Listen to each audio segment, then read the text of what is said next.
नमस्कार दोस्तों, स्वागत है आप सभी का स्टडी बीट पाठशाला में। आज हम घटनासार करंट अफेयर पार्ट 3 राष्ट्रीय घटनाक्रम है, जिसका तीसरा भाग हम पार्ट 3 हम पढ़ाने जा रहे हैं। आप सभी का स्टडी बीट पाठशाला में स्वागत है। हम भी आप सभी की तरह ही एक सामान्य स्टूडेंट हैं और आप सभी से भी हम सहायता चाहते हैं कि आप भी हमारी सहायता करें, जिससे कि जो भी वीडियो जो भी हमारे द्वारा अध्ययन सामग्री दिया जा रहा है उसका आप एक शेयर भी कर दें, लाइक भी कर दें, सब्सक्राइब भी कर दें और अच्छा लगे तो कमेंट भी कर दें, जिससे कि मोटिवेशन हमको प्राप्त हो। ठीक है, आइए अब हम आगे चलते हैं। कुनो और गांधी सागर, कुनो नेशनल पार्क कहाँ है? मध्य प्रदेश। और गांधी सागर भी कहाँ है? मध्य प्रदेश में। तो कुनो और गांधी सागर के बाद हाल ही में मध्य प्रदेश के किस अभ्यारण्य को भारत के तीसरे चीता स्थल के रूप में विकसित करने की घोषणा की गई है? तो नौरादेही वन्यजीव अभ्यारण्य, नौरादेही वन्यजीव अभ्यारण्य इसका नाम दिया गया। हाल ही में किस भारतीय प्रौद्योगिकी संस्थान ने गतिशील चुंबकीय क्षेत्र इमेजिंग के लिए भारत का पहला स्वदेशी क्वांटम डायमंड माइक्रोस्कोप विकसित किया है? तो आईआईटी बॉम्बे द्वारा किया गया। इंपॉर्टेंट है, चुंबकीय टेक्नोलॉजी के क्षेत्र में इंपॉर्टेंट क्वेश्चन है और ये जो है पीसीएस है, आरओ है, इनमें इनकी संभावनाएं ज़्यादा होती है क्योंकि इनका स्तर अधिक है, लेवल जो है अधिक है। ऐसा नहीं कि छोटे एग्जाम में नहीं पूछ सकते हैं, लेकिन एज संभावनाएं इनकी बड़े एग्जाम में अधिक रहती हैं। तो भारत का पहला स्वदेशी क्वांटम माइक्रोस्कोप किसके द्वारा विकसित किया गया है? आईआईटी बॉम्बे द्वारा। आईआईटी बॉम्बे अभी तो पढ़ने में लगेगा कि अरे तो हमको याद हो गया, लेकिन जैसे क्या होता है कि जब IIT Bombay, IIT Bengaluru, IIT Delhi, IIT Madras जब ऐसे ऑप्शन देता है तो वहाँ पे कंफ्यूजन होता है। तो ऐसी स्थिति में आपको आईआईटी बॉम्बे को ध्यान में रखना होता है, क्योंकि कंफ्यूजन ऑप्शन नहीं होते हैं और सब तो चीज़ें आपको आती रहती हैं, लेकिन जब कंफ्यूजन एक तरह के जब ऑप्शन मिलते हैं आपको, तो वहाँ आपको कंफ्यूजन होता ही होता है। तो इसलिए आप इसको बिल्कुल श्योरिटी के साथ ध्यान में रखें। हाल ही में भारत किस देश के नेतृत्व में ट्रॉपिकल फॉरेस्ट फॉरएवर फैसिलिटी के पर्यवेक्षक के रूप में शामिल किया गया है? तो ब्राजील को। ब्राजील क्या है? ब्राजील की स्थिति देखेंगे आप तो 0 डिग्री लाइन पे, वैसे तो ब्राजील से 0 डिग्री पे जाती है और मकर रेखा भी जाता है। ठीक है, तो आपको ध्यान देने की बात है कि आप 0 डिग्री देखते हैं तो अमेजन बेसिन से होते हुए जाती है। अमेजन बेसिन 0 डिग्री से क्योंकि बिल्कुल भी क्या है, वो ट्रॉपिकल जोन में पड़ जा रहा है। तो इसीलिए पर्यवेक्षक के रूप में ब्राजील को शामिल करना ही बहुत ही महत्वपूर्ण है भारत के द्वारा इसको शामिल करना, क्योंकि वहाँ की परिस्थिति, वहाँ की क्लाइमेट को वहाँ के जो पर्यवेक्षक होंगे वो अच्छे तरह से जान सकते हैं भारत की अपेक्षा। अभी भारत जो है विविधता का देश है, तो भारत में जो क्लाइमेट है एक तरह के क्लाइमेट नहीं है। क्लाइमेट में यहाँ पे डिफरेंशिएट होता रहता है, परिवर्तन होता रहता है। ठीक है, आइए आपको हम आगे बढ़ते हैं। डिजिटल समावेशन की दिशा में स्टारलिंक के साथ साझेदारी करने वाला पहला राज्य कौन बना है? महाराष्ट्र बना है। महाराष्ट्र। स्पेस किड्स इंडिया द्वारा विकसित भारत के पहले बिजली से चलने वाले रॉकेट, तो याद रखना है वायुपुत्र क्या है? बिजली से चलने वाला रॉकेट है। और किसके द्वारा विकसित किया गया है? तीनों क्वेश्चन पूछते हैं इस तरह से कि वायुपुत्र, इस क्वेश्चन पूछने के तरीके कई होते हैं। पहले चीज पूछे वायुपुत्र है क्या, तो आपको ध्यान रखना है रॉकेट है। फिर ये पूछ सकता है कि बिजली से चलने वाला रॉकेट अभी हाल ही में कौन सा बनाया गया है, तो उसको भी आपको याद रखना है, वायुपुत्र हो जाएगा। फिर तीसरा प्रश्न यहाँ पे बन जाएगा कि एक ही क्वेश्चन में, एक ही आपके ऑप्शन में 3 क्वेश्चन बन जाएंगे। तीसरा क्या बनेगा कि वायुपुत्र जो बिजली से चलने वाला रॉकेट है वो किसके द्वारा विकसित किया गया है? तो स्पेस किड्स इंडिया द्वारा विकसित किया गया है। तो एक ही क्वेश्चन को 3 तरह से ऑप्शन बना करके दे सकता है, तो इसको आपको ध्यान देना है। जैसे हम क्या पढ़ते हैं कि स्पेस किड्स इंडिया द्वारा इसका विकास किया गया है, तो सिर्फ उतना ही हम जान पाते हैं कि सिर्फ वायुपुत्र पढ़ के आगे बढ़े। लेकिन जैसे ही क्वेश्चन को घुमा के कि वायुपुत्र किसके द्वारा विकसित किया गया है, तो तब आपकी चीजें जो है वो टफ हो जाती हैं। वायुपुत्र का विकास किसके द्वारा किया गया, तब आपकी चीजें टफ हो जाती हैं। आइए, अक्टूबर 2025 में भारत ने किस देश के एनी एयरबेस से अपनी सैन्य उपस्थिति को समाप्त करने की घोषणा की है? तो तजाकिस्तान से अपना सैन्य बेस भारत क्या करेगा, हटा देगा। 1 नवंबर 2025 को प्रधानमंत्री मोदी ने कहां पर आदिवासी स्वतंत्रता सेनानियों को समर्पित भारत के पहले पूर्ण डिजिटल संग्रहालय, भारत के पहले पूर्ण डिजिटल संग्रहालय का उद्घाटन किया गया? तो नवा रायपुर अटल नगर छत्तीसगढ़। इस संग्रहालय का नाम किसके नाम पे है? तो शहीद वीर नारायण सिंह स्मृति एवं आदिवासी स्वतंत्रता सेनानी संग्रहालय है। नवंबर 2025 में भारत की सबसे बड़ी भूतापीय ऊर्जा प्रौद्योगिकी, भारत की सबसे बड़ी भूतापीय ऊर्जा प्रौद्योगिकी पायलट परियोजना किस राज्य ने शुरू करने की घोषणा की है? तो अराकू घाटी और बिजांग आंध्र प्रदेश, अराकू घाटी और बिजांग आंध्र प्रदेश में। 25 सितंबर 2025 को भारत का पहला कृत्रिम बुद्धिमत्ता आधारित integrated command and control centre का उद्घाटन कहां पर किया गया है? तो तिरुमाला आंध्र प्रदेश में, इसको याद रखना है। और जैसे पूछता है अराकू घाटी, जैसे तो अभी मान लीजिए करंट का क्वेश्चन है, वैसे पूछता है कि अराकू घाटी या बिजांग, अब बिजांग तो पहली बार नाम सुना है, लेकिन अराकू घाटी है क्या? तो इसको भी आप याद रखना है, आंध्र प्रदेश में। जो भी बच्चे पढ़ रहे हैं कि अराकू घाटी कहाँ पे है, एक ज्योग्राफिक क्वेश्चन हो जाएंगे, और दूसरा जो करेंट का क्वेश्चन इसमें बनेगा कि भारत की सबसे बड़ी भूतापीय ऊर्जा प्रौद्योगिकी पायलट परियोजना किस राज्य में शुरू की जा रही है? तो अराकू घाटी में, आंध्र प्रदेश में।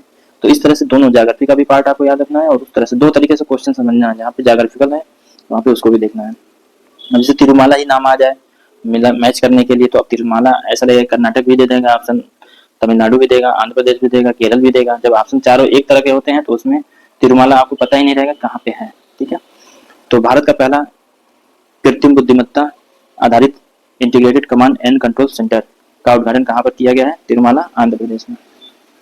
ICCC integrated command and control, वह राज्य जिसे इलेक्ट्रॉनिक और सूचना प्रौद्योगिकी मंत्रालय द्वारा डिजिलॉकर पर नागरिक केंद्रित सेवाओं के एकीकरण के लिए प्रतिष्ठित पीपल फर्स्ट इंटीग्रेशन अवार्ड से सम्मानित किया गया है? तो हिमाचल प्रदेश।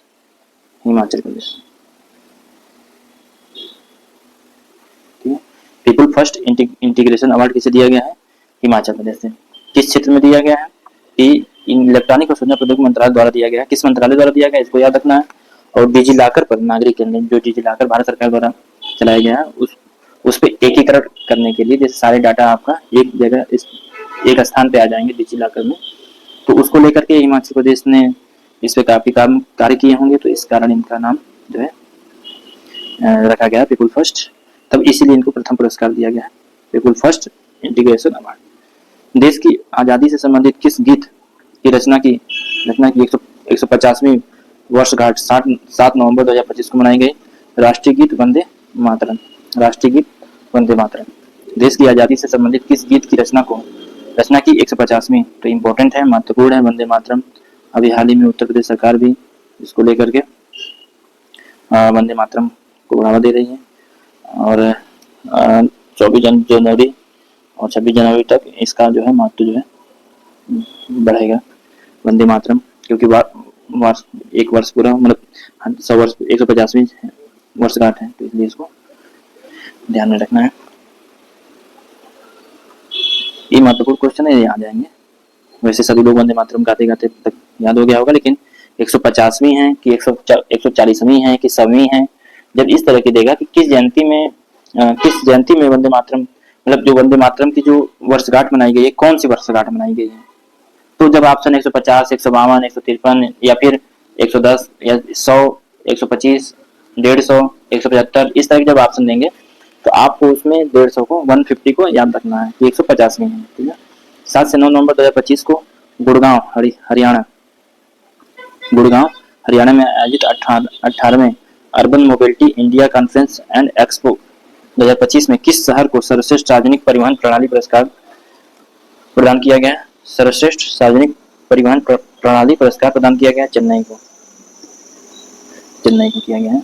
तो गुड़गांव हरियाणा में याद रखना है। पहला चीज इसमें प्रश्न क्या है कि 18वें urban mobility India conference and expo 2025 का आयोजन कहाँ किया गया है? गुड़गांव हरियाणा में। 18वें urban mobility India conference and expo का आयोजन कहाँ किया गया? गुड़गांव हरियाणा में। अब इसके बाद जो दूसरा, इसके तहत एक्सपो के तहत जो है किस शहर को जो है सर्वश्रेष्ठ सार्वजनिक परिवहन प्रणाली पुरस्कार प्रदान किया गया है? तो चेन्नई को। तो इसमें दो क्वेश्चन है।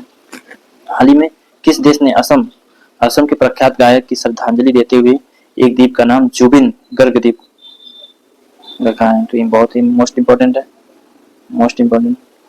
ठीक है, कौन है? सिंगापुर, सिंगापुर का है। भारत की 4 श्रम संहिताएं 29 पुराने श्रम कानूनों को बदलने के बाद कब से लागू की गई है? तो 21 नवंबर 2025 को, 21 नवंबर 2025 को भारत की 4 श्रम संहिताएं 29 पुराने श्रम कानूनों को बदलने के बाद कब से लागू की गई? तो 21 नवंबर 2025 से लागू की गई है, याद रखने की जरूरत है आपको। 24 नवंबर 2025 को किसने भारत के 53वें मुख्य न्यायाधीश के रूप में शपथ ग्रहण की?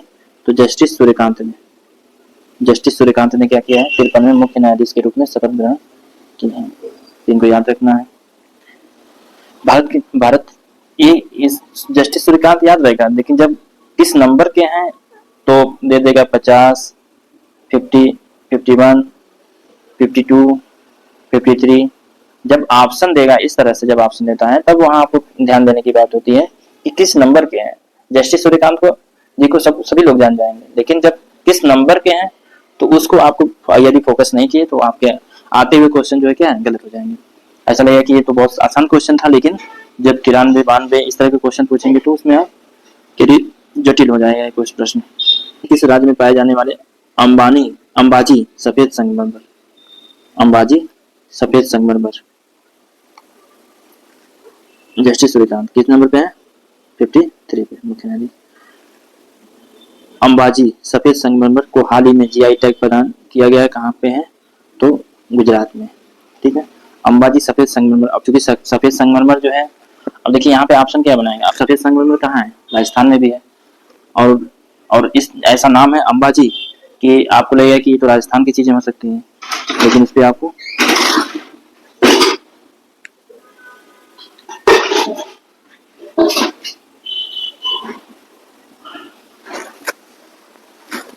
तो अंबाजी सफेद संगमरमर राजस्थान भी ऑप्शन देगा, गुजरात भी देगा, तो इसलिए आप गुजरात को यहाँ पे फोकस कीजिएगा।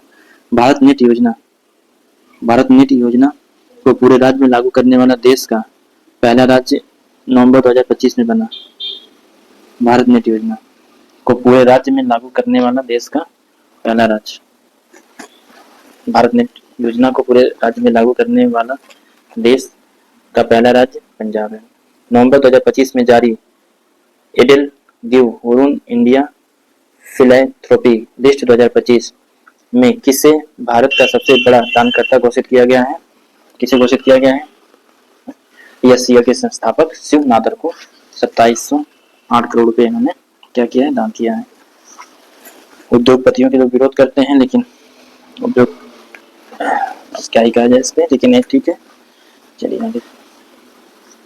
दानकर्ता की सूची में भी ऐसे लोगों का नाम शामिल है, और मेरा तो ये रहता है कि भाई आप कितने लोगों को रोजगार देते हैं या कितने लोगों की सहायता करते हैं बहुत महत्वपूर्ण है। लेकिन आज दुनिया में सिर्फ उद्योगपति का सिर्फ आप विरोध करते हैं, लेकिन किस तरह से व्यक्ति आगे बढ़ा है और कितने लोगों को रोजगार दिया हुआ है इसके बारे में आप कोई व्यक्ति सोचता नहीं है। और गवर्नमेंट जॉब के बारे में भी लोग बोलते हैं कि ये कितनी गवर्नमेंट जॉब है। आप खुद व्यक्तिगत रूप से सोचेंगे तो आपको समझ में आएगा कि नहीं, ठीक है, अब यही जो हमारी इंडस्ट्री है यही लोगों को संभाली हुई है, नहीं तो रोजगार के क्षेत्र में यहाँ बेरोजगारी बहुत ही तेजी से बढ़ जाती है। ठीक है, दिसंबर 2025 में कौन सा देश दोषारोपण करना बहुत ही आसान है, लेकिन किसी को कार्य करना, 2 लोगों की सहायता करना, 2 लोगों का पेट भरना, ये बहुत ही महत्वपूर्ण होता है। देश कौन सा देश सोमालीलैंड को स्वतंत्र राष्ट्र के रूप में मान्यता देने वाला पहला देश बना? इजराइल। दिसंबर 2025 में कौन सा देश सोमालीलैंड को स्वतंत्र राष्ट्र के रूप में मान्यता देने वाला पहला देश बना? इजराइल। हाल ही में महिलाओं को प्रतिवर्ष 12 दिन का सवेतन मासिक धर्म अवकाश की घोषणा करने वाला देश का पहला राज्य बना? कर्नाटक बना है। ठीक है, तो दिसंबर 2025 में कौन सा देश सोमालीलैंड को स्वतंत्र राष्ट्र के रूप में मान्यता देने वाला पहला राज्य बना? इजराइल बना है। हाल ही में महिलाओं को प्रति वर्ष 12 दिन का सवेतन मासिक धर्म अवकाश की घोषणा करने वाला देश का पहला राज्य कौन है? कर्नाटक। हाल ही में एक चीज, इस चीज को लेकर के सरकार को भी, भारत सरकार को भी ध्यान देना चाहिए कि ऐसी कंडीशन में महिलाओं को जरूर ही मतलब लीव देना चाहिए, कम से कम एक दिन की लीव तो होनी ही चाहिए।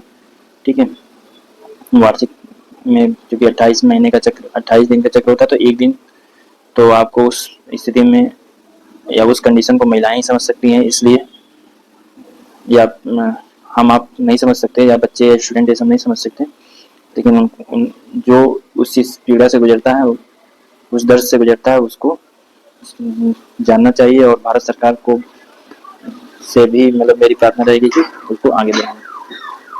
हाल ही में किस राज्य सरकार ने लद्दाख मॉडल पर हिम तेंदुआ पर्यटन शुरू करने की घोषणा की है? तो किस राज्य ने की है? उत्तराखंड ने। इम्पोर्टेंट क्वेश्चन है। जर्मन वाच द्वारा बेलेम ब्राजील में आयोजित COP30, तो COP30 कहाँ आयोजित हो रहा है? ब्राजील के बेलेम शहर में हो रहा है। ठीक है, इस पहला क्वेश्चन आपका ये हो गया, कहाँ पे हो रहा है? बेलेम में। और किसके द्वारा किया जाता है? जर्मन वाच के द्वारा किया जा रहा है। 3 क्वेश्चन हो गए। ग्लोबल क्लाइमेट रिस्क इंडेक्स 2026 में दीर्घकालिक सूचकांक में भारत किस रैंक पर है? तो ये 9वें स्थान पे है। 9वें स्थान पे भारत है। COP30 2021 global climate risk index में भारत का कौन सा स्थान है? 9वें स्थान पे। COP30 कहाँ हुआ है? बेलेम ब्राजील में। किसके द्वारा किया गया है? जर्मन वाच के द्वारा किया गया है। तो इसमें आप देखेंगे 3 से 4 क्वेश्चन समाहित हैं। हाल ही में भारत ने किस देश के साथ संयुक्त रूप से महत्वाकांक्षी अंतरिक्ष मिशन लूनर पोलर एक्सप्लोरेशन को लॉन्च करने की घोषणा की है, जिसका उद्देश्य चांद के दक्षिणी ध्रुव पर पानी के बर्फ की खोज करना है। तो कौन है? जापान है। लूनर पोलर एक्सप्लोरेशन को लॉन्च करने वाला कौन सा देश है? जापान है। और जापान क्या करेगा? चांद पे जाकर के पानी ढूंढेगा या पानी के बर्फ की खोज करेगा। बर्फ है इसका मतलब वहां पे पानी रहेगा ही रहेगा। 22 से 23 नवंबर 2025 को दक्षिण अफ्रीका के जोहान्सबर्ग में G20 शिखर सम्मेलन।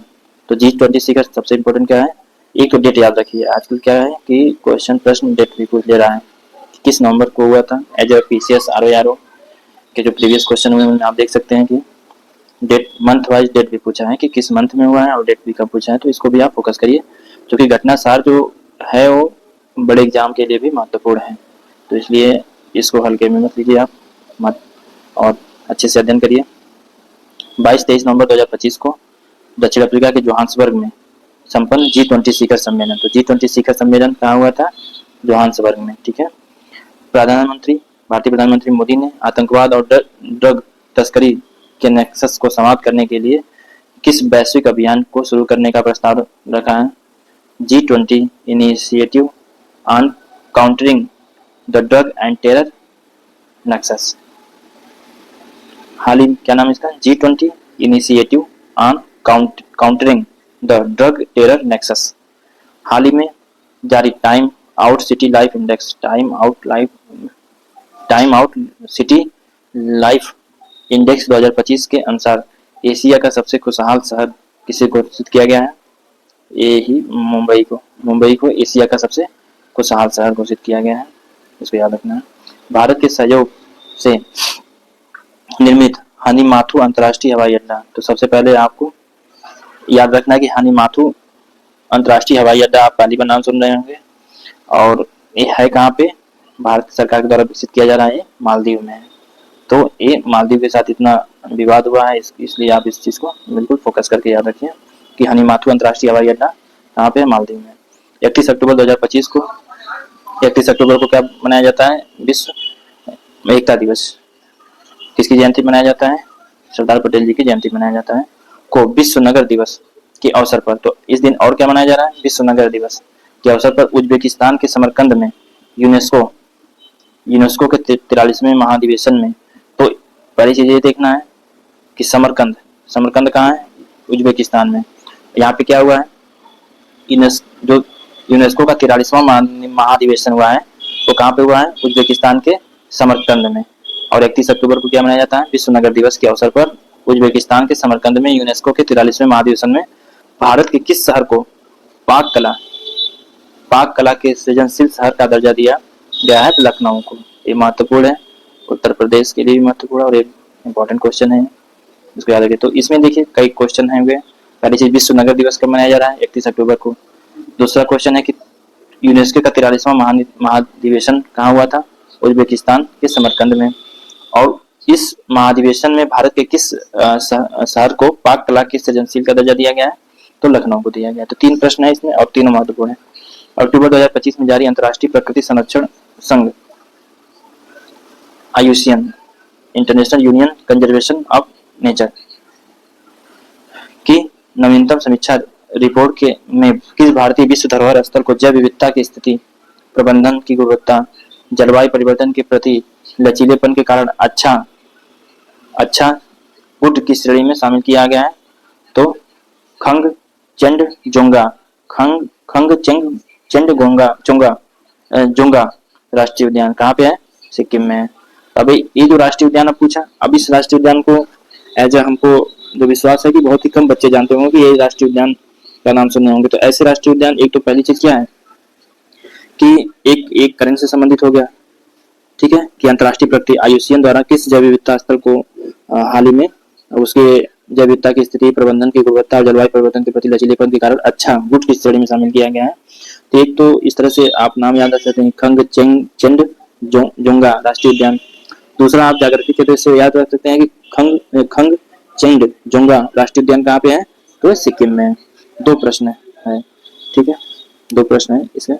और तीसरा ये भी रहता है कि जैसे किस श्रेणी में जारी किया गया, तो इसमें ऑप्शन ज्यादा है, इसलिए आप सियांग घाटी में तितलियों की 6 नई प्रजातियों की खोज की गई, जिनका पहले भारत में कोई रिकॉर्ड नहीं है। तो अरुणाचल प्रदेश में तितलियों की 6 प्रजातियों का खोज किया गया है, को आप लेकर के। किस राज्य में स्थित तिरुमाला हिल्स? तो अभी तिरुमाला हिल्स अभी आया था ना, तिरुमाला की बात अभी आई थी। लाल रेत के टीले, तिरुमाला हिल्स कहाँ पे है? आंध्र प्रदेश में। और लाल रेत के टीले को हाल ही में यूनेस्को की संभावित सूची में याद रखना है, क्या रखना है? संभावित सूची में शामिल करने की घोषणा की गई है। तो याद रखना, तिरुमाला हिल्स और लाल रेत के टीले आंध्र प्रदेश में, इनको किसमें रखा गया है? यूनेस्को की संभावित सूची में शामिल करने की घोषणा की गई। केंद्रीय शिक्षा मंत्री कौन है? पहली चीज ये 1 लाइनर क्वेश्चन में धर्मेंद्र प्रधान जी हैं। 11 सितंबर 2025 को कहां पर भारत का पहला स्वदेशी अटल नवाचार केंद्र का उद्घाटन किया है? तो अबू धाबी UAE में, अबू धाबी UAE। केंद्रीय शिक्षा मंत्री धर्मेंद्र प्रधान ने 11 सितंबर 2025 को कहां पर भारत का पहला विदेशी अटल नवाचार केंद्र का उद्घाटन किया गया है? तो अबू धाबी में किया है, अबू धाबी। केंद्रीय शिक्षा मंत्री धर्मेंद्र प्रधान द्वारा अंतर्राष्ट्रीय शिक्षा दिवस कब मनाया जाता है? 8 सितंबर को। तो 8 सितंबर को अंतर्राष्ट्रीय शिक्षा दिवस के अवसर पर की गई घोषणा के अनुसार देश की राष्ट्रीय साक्षरता 2011 में कितनी थी? 74% से बढ़कर 2023-24 में कितनी हो गई है? 80.9%।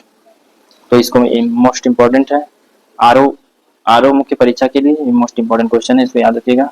करंट भी है और ज्यादा संभावना इसके याद रहेंगे आने के लिए। और अन्य एग्जाम के लिए भी आरओ में तो मतलब 90% संभावना है, और अन्य एग्जाम में भी संभावना है इसकी। राष्ट्रीय स्वच्छ वायु कार्यक्रम के तहत 9 सितंबर 2025 को जारी स्वच्छ वायु रैंकिंग 2025 में 10 लाख से अधिक जनसंख्या वाले शहरों में कौन सा खाली है?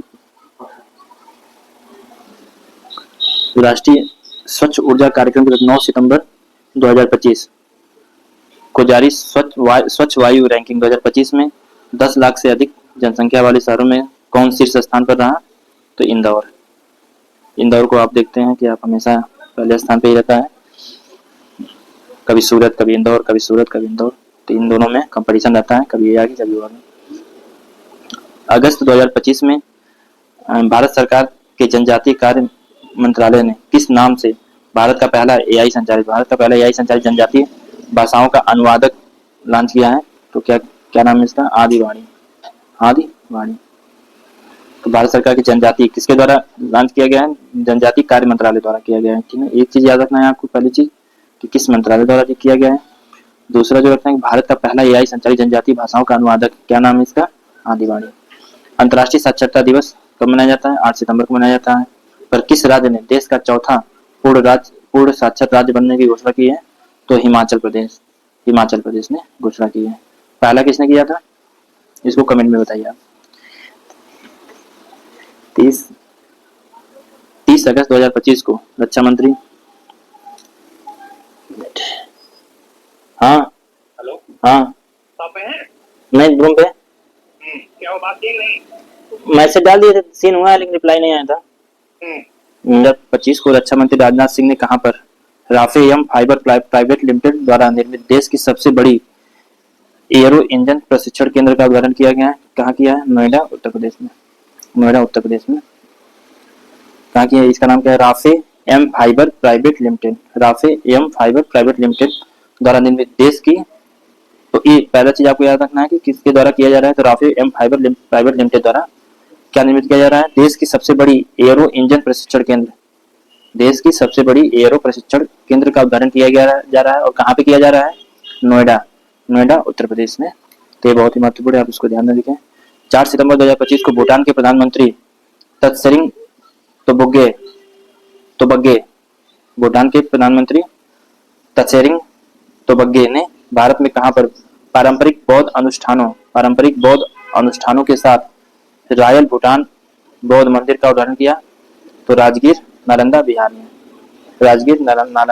में भूटान के प्रधानमंत्री कौन है? क्या नाम है इनका? तत्सरिंग तोब्गे, जो पुलिस वगैरह के एग्जाम जो देते हैं, ऐसे जो हमारे भारत के पड़ोसी देश हैं उनके प्रधानमंत्री, राष्ट्रपति जहां भी नाम आए उनको भी आपको ध्यान रखना है, क्योंकि ऐसे प्रश्न आपके एग्जाम में आते रहते हैं। तो ये रेलवे एनटीपीसी के एग्जाम में तो ऐसे जो प्रधानमंत्री जो हाल ही में नियुक्त हुए हैं उनका, और जो भारत से अगर कोई आ रहा है, कोई जा रहा है, तो उसको भी चीजों को ध्यान रखना है। ऐसे प्रधानमंत्री का नाम आपको, राष्ट्रपति का नाम आपको याद रखना है। ठीक है, तो रॉयल भूटान बौद्ध मंदिर का उद्घाटन कहाँ किया है? राजगीर नालंदा बिहार में। सितंबर 2025 में नई दिल्ली में दक्षिण एशिया की पांडुलिपि परंपराओं और गणितीय योगदानों पर किस सम्मेलन का आयोजन किया गया? तो समाहिता का आयोजन किया गया। नई दिल्ली में दक्षिण एशिया की पांडुलिपि परंपराओं और गणितीय योगदानों पर किस सम्मेलन का आयोजन किया गया है? तो समहिता। केंद्रीय मंत्री अश्विनी वैष्णव ने सेमिकान इंडिया 2025 अश्विनी वैष्णव ने दक्षिण एशिया की पांडुलिपि परंपराओं और गणितीय योगदानों पर किस सम्मेलन का आयोजन किया है? समहिता। केंद्रीय मंत्री अश्विनी वैष्णव ने सेमिकान इंडिया 2025 सम्मेलन में 2 सितंबर 2025 को किस नाम से देश का पहला स्वदेशी 32 बिट प्रोसेसर को लॉन्च किया? विक्रम 3201।